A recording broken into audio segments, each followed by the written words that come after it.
In our previous three parts, we have seen the part of the lesson, and now in this fourth video, in this fourth part, we have to continue the remaining part of the lesson. See on page number 51, the lesson 2.1, the boy who broke the bank. See the last paragraph on page number 51. Men stood in groups at street corners discussing the situation. The situation was very critical about the People Nagar Bank because the news was spread. So men stood in groups at street corners discussing the situation. या situation मध्ये लोक एकत्रित येऊन गप्पा करत होते, discussing करत होते. कॉर्नरवर त्यांच्या गप्पा रंगलेल्या होत्या. People Nagar seldom had a crisis. People नगरच्या इतिहासामध्ये क्वचितच, सेल्डमचा अर्थ आहे क्वचितच, अ क्रिसिस असा संघर्षमय प्रसंग क्वचितच आलेला होता. सेल्डम और नेव्हर हॅड फ्लड. क्वचितच किंवा कधीच महापूर सुद्धा आलेला नाही, फ्लड. अर्थक्वेक और ड्राउट. भूकंप आला नाही किंवा ड्राउट म्हणजे दुष्काळ पडला नाही, असं या पीपल नगरच्या इतिहासात कधी घडलं नाही. And the imminent crash of the People Nagar Bank set everyone talking and speculating and rushing about in a frenzy. The imminent crash, imminent म्हणजे परिस्थिती, crash, crash म्हणजे संघर्ष. पीपल नगरच्या बँकेच्या संघर्षामध्ये, या संघर्षमय परिस्थितीमध्ये सेट एव्हरीवन टॉकिंग, आज लोकांना टॉकिंग करायला भाग पाडले या संघर्षमय परिस्थितीने. अँड स्पेक्युलेटिंग, चर्चा करायला लावणे, तर्क वितर्क करायला लावणे. Rushing about in a frenzy, आणि विशेष म्हणजे ते बेभान होऊन गप्पा मारत होते, त्या बँकेविषयी चर्चा करत होते, तर्क वितर्क लावत होते. Some boasted of their far sightedness. काहींनी तर त्या फार साइटेडनेस बद्दल, स्वतःच्या फार साइटेड म्हणजे दूरदर्शीपणा, काहींनी तर स्वतःच्या दूरदर्शीपणाबद्दल बोस्ट करायला सुरुवात केली, बढाई मारायला सुरुवात केली, अभिमानाने ते सांगायला लागले. कॉंग्रॅच्युलेटिंग देमसेल्व्स, एकमेकांना ते कॉंग्रॅच्युलेटिंग करत होते, एकमेकांचं अभिनंदन करत होते. On having already taken out there मनी, की ज्यांनी किती हुशारीने आपले पैसे अगोदरच काढून घेतले. Or never having put any in, किंवा काहींनी तर पैसेच ठेवले नाही. असे दोघं प्रकारचे लोक आता त्या रस्त्यावर, कॉर्नरवर गप्पा मारत तर्कवितर्क लावत होते. Other speculated on the reasons for the crash. इतर लोक मात्र स्पेक्युलेट करत होते, चर्चा करत होते, on the reasons for the crash, या संघर्षमय परिस्थिती घडण्यामागे काय कारण असतील याचा ते विचार करत होते. Down to excess indulge in by Seth Govindram. Govindram यांच्याविषयी ते सर्वजण आज चर्चा करतायत. They were discussing about the indulgence of Seth Govindram. Govindram यांच्या मनमुरादपणे डाऊन टू एक्सेस म्हणजे उधळपट्टीने खर्च केल्याची चर्चा त्या ठिकाणी करत होते. The set had fled the state. Set 1, त्यापैकी एक जण म्हणाला की सेट या स्टेटमधून पळून गेलेले आहेत. He had fled the country, said the another. दुसरा म्हणाला शेट या देशातूनच पळून गेलेले आहेत. And he was hiding in Peepal Nagar, said a third. त्याच वेळेला तिसरा व्यक्ती मध्येच म्हणतो he was hiding in Peepal Nagar. नाही, ते पीपल नगरमध्येच लपून बसलेले आहेत. He had hang himself from the tamarind tree, said a fourth. तर चौथा व्यक्ती म्हणतो नाही, त्यांनी तर स्वतःला फाशीच लावून घेतली आहे एका चिंचेच्या झाडाला. And had been found that morning by the sweeper boy, आणि एका झाडूवाल्या मुलानं त्यांना सकाळी बघितलं. अशा पद्धतीची चर्चा, तर्क वितर्क आज त्या ठिकाणी ते चर्चाच्या रूपाने एकमेकांमध्ये शेअर करत होते. By noon the small bank had gone through all it's ready cash. By noon म्हणजे दुपारपर्यंत the small bank had gone through all it's ready cash. त्या बँकेमध्ये जेवढी रेडी कॅश होती ती संपूर्णपणे गॉन झाली, संपली, वाटून संपलेली होती. And the harassed manager was in a dilemma, आणि तो मॅनेजर, त्या बँकेचा जो मॅनेजर होता तो अगदी हॅरॅस झालेला होता, त्रस्त झालेला होता. तो बँकेचा मॅनेजर अतिशय त्रस्त झाला होता आणि तो डायलेमामध्ये आला होता. डायलेमा म्हणजे पेच प्रसंग. अशा पेच प्रसंगाच्या वेळेला तो अत्यंत त्रस्त झाला होता. Emergency fund could not be obtained. ऐन वेळेचा फंड सुद्धा त्यांना उपलब्ध होऊ शकणार नव्हता. From another bank some 30 miles distant. जवळपास 30 मैलांवर असणाऱ्या एका बँकेतून इमर्जन्सी म्हणजे ऐन वेळेला तो फंड पैसा आणणं आता जवळपास त्यांना अशक्य झालं होतं. And he wasn't sure he could persuade the crowd. आणि त्यांना अँड ही वॉजंट शुअर आणि त्यांना तीही खात्री नव्हती की ही कुड परस्युएड म्हणजे भाग पाडणे. He could persuade the crowd to wait until then. जी गर्दी त्या बँकेत जमा झालेली होती पैशासाठी त्यांना थांबवणं, त्यांना प्रवृत्त करणं. परस्युएडचा अर्थ करायला भाग पाडणे, प्रवृत्त करणे. ती गर्दीला थांबवणं त्यांना आता जवळपास अशक्य झालेलं होतं. And there was no way of contacting Seth Govindram on his houseboat in Kashmir. There was no way of contacting. आणि दुसरा मार्गही नव्हता त्यांच्याशी कॉन्टॅक्ट करण्याचा, सेठ गोविंदराम यांच्याशी संपर्क करण्याचा. On his way boat in Kashmir, कारण ते काश्मीरला बोटिंग करत होते, फिरायला गेलेले होते. People were turn back from the counters. आणि सर्व लोक आता त्या काउंटर्स जवळ जमा झालेले होते. And told to return the following day. त्यांना सांगण्यात आलं की तुम्ही आता पुढच्या दिवशी परत या, तुम्हाला तुमचे पैसे मिळण्याची खात्री आहे. They did not like the sound of that. त्या सर्वांना मात्र ही कल्पना आवडलीच नाही. त्या सर्वांनी ही गोष्ट आवडली नाही, त्यांनी अमान्य केली. And so they gathered outside. ते सर्वच जण बाहेर जमा झाले. On the steps of the bank shouting, give us our money or we will break in and fetch the Seth. We know he is hiding in a safe deposit locker. त्याच वेळेला त्या जमावातले अनेक लोक संतापाने ओरडू लागले. ते जमा झाले आणि संतापाने ओरडून म्हणत होते, गिव्ह अस आवर मनी. आमचे पैसे आम्हाला परत करा, किंवा वी विल ब्रेक इन. आम्ही बँक फोडून मध्ये येऊ, आम्ही मध्ये घुसू. अशा प्रकारच्या त्या धमक्या किंवा अशा प्रकारचं ते बोलणं त्यांचं बाहेर मोठमोठ्याने सुरू होतं. And fetch the Seth. आणि सेटला सुद्धा पाठवा.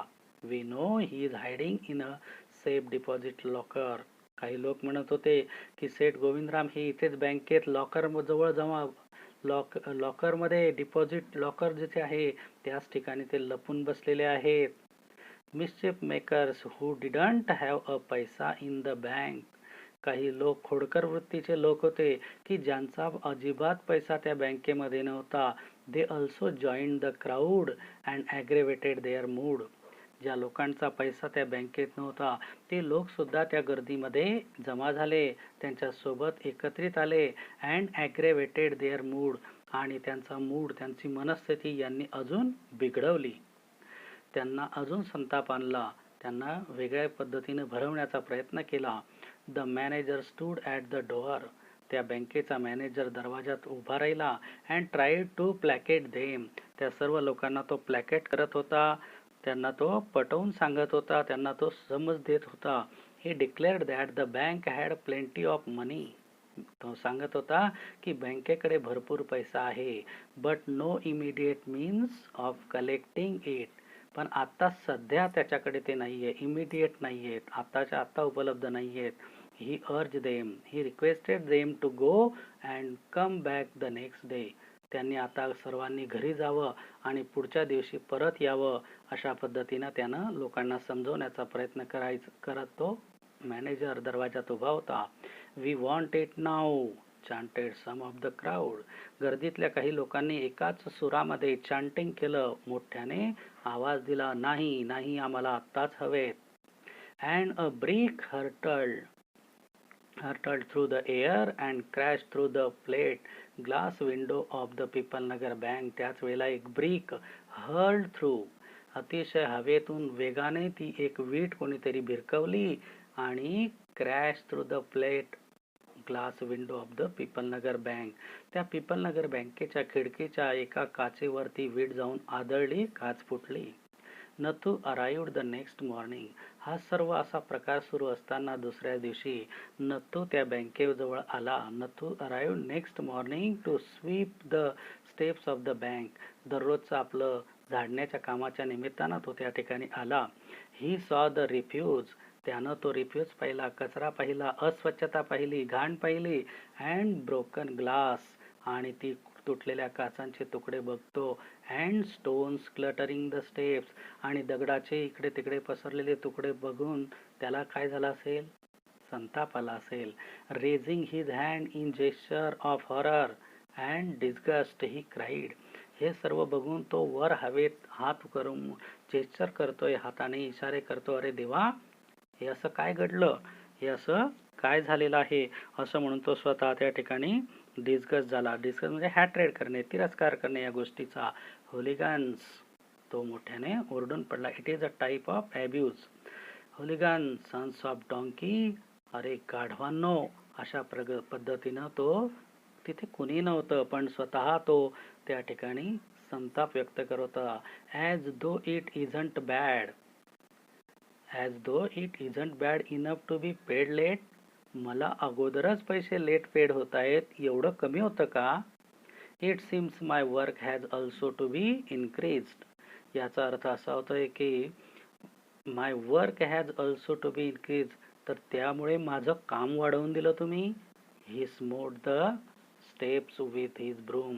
त्यानं आपले ब्रूम, झाडू अतिशय वेगानं आदळला. त्या झाडूला त्याने जोरानं खाली फेकलं. स्मोटचा अर्थ आहे आदळणं. With the broom scattering the refuse. त्या अस्वच्छ भागावर त्यानं जो झाडू जोरानं आदळला. Good morning Nathu, said the washerman's boy.